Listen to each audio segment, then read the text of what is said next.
ನೋಡ್ತಾ ಇದ್ದೀರಾ CBT Kannada TV. ಬಡವರ ಪರ ನಿಂತ ಬಡವರ ಬಂಧು ಮಂಡ್ಯದ ಜನಪ್ರಿಯ ಶಾಸಕರಾದ ಪಿ ರವಿಕುಮಾರ್ ಗಣಿಗರವರು ಮಂಡ್ಯ ತಾಲೂಕಿನ ಭವಾನಿಕೊಪ್ಲು ಗ್ರಾಮದಲ್ಲಿ ಮಳೆ ಬಿದ್ದು ಹಾನಿಯಾಗಿರುವ ಮನೆ ಮತ್ತು ಹಲ್ಲೆಗೆರೆ ಗ್ರಾಮದಲ್ಲಿ ಗ್ಯಾಸ್ ಸಿಲಿಂಡರ್ ಸ್ಫೋಟಗೊಂಡು ಹಾನಿಗೊಳಗಾಗಿರುವ ಮನೆಗೆ ಭೇಟಿ ನೀಡಿ ವೈಯಕ್ತಿಕ ಪರಿಹಾರ ಕೊಟ್ಟು ಸರ್ಕಾರದಿಂದ ಪರಿಹಾರ ಧನ ಕೊಡಿಸುವ ಭರವಸೆ ನೀಡಿದ ಮಂಡ್ಯ ವಿಧಾನಸಭಾ ಕ್ಷೇತ್ರದ ಜನಪ್ರಿಯ ಶಾಸಕರಾದ ಪಿ ರವಿಕುಮಾರ್ ಗಣಿಗರವರು. ಪ್ರಕೃತಿ ವಿಪಾಕದಿಂದ ಭವಾನಿಕೊಪ್ಪಲಲ್ಲಿ ಒಂದು ಮನೆ ಬಿದ್ದೋಗಿದೆ ಮತ್ತು ನಮ್ಮ ಹಲ್ಲೆಗೆರೆಯಲ್ಲಿ ಗ್ಯಾಸ್ ಸ್ಫೋಟದಿಂದ ಒಂದು ಮನೆಗೆ ತೀವ್ರ ಹಾನಿಯಾಗಿದೆ.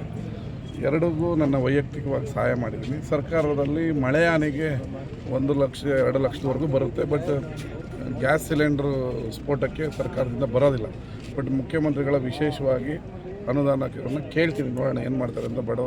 ಬಡವರು ಅಂತ ಸರ್ಕಾರದಿಂದ ಅನುದಾನ ಕೊಡಿಸೋದಕ್ಕೆ ಸಿದ್ಧವಿ. ಆಚೆ ಹೊಡ್ಬಿಟ್ಟಿದ್ದಾರೆ. ಆಮೇಲೆ ಲೋಕಲ್ ಒಂದು 4-5 ಜನ ಸಿಲಿಂಡರ್ ಹೊರಗಡೆ ತಂದಿದ್ದಾರೆ, ಏನಾದ್ರು ಡಿಸ್ಕನೆಕ್ಟ್ ಮಾಡಿಬಿಟ್ಟು ಹೊರಗಡೆ ಇದು ಮಾಡಿದ್ದಾರೆ. ಇಲ್ಲಿ CM ಹತ್ರ ಏನು ಕೊಡ್ತಾರೆ ನೋಡೋಣ. ಇದು ನಮ್ಮ ಕೈಯಿಂದ ಕೊಟ್ಟಿದ್ದೀನಿ. ಏನು ಮಾಡ್ತಾರೆ? ಆಯ್ತು, ಸೀಟ್ ತಗೊಂಡು ಮಳೆ ಬಂದೇ ಬರ್ತದೆ. ಸೀಟ್ ಹಾಕೋದು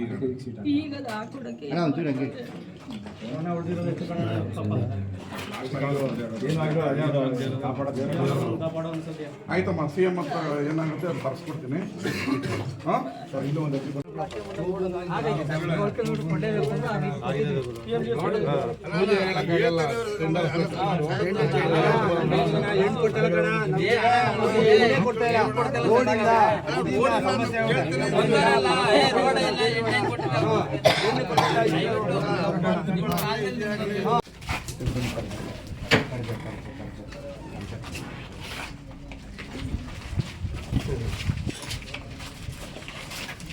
ಯಾರು 25% ಬಿದ್ದೋಗಿದೆಯಲ್ಲ.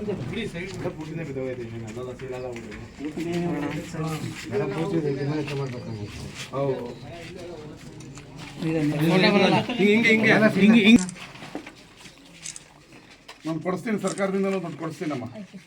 ಪಾಪ ಹಿಂಗಾಗ್ಬಿಟ್ಟು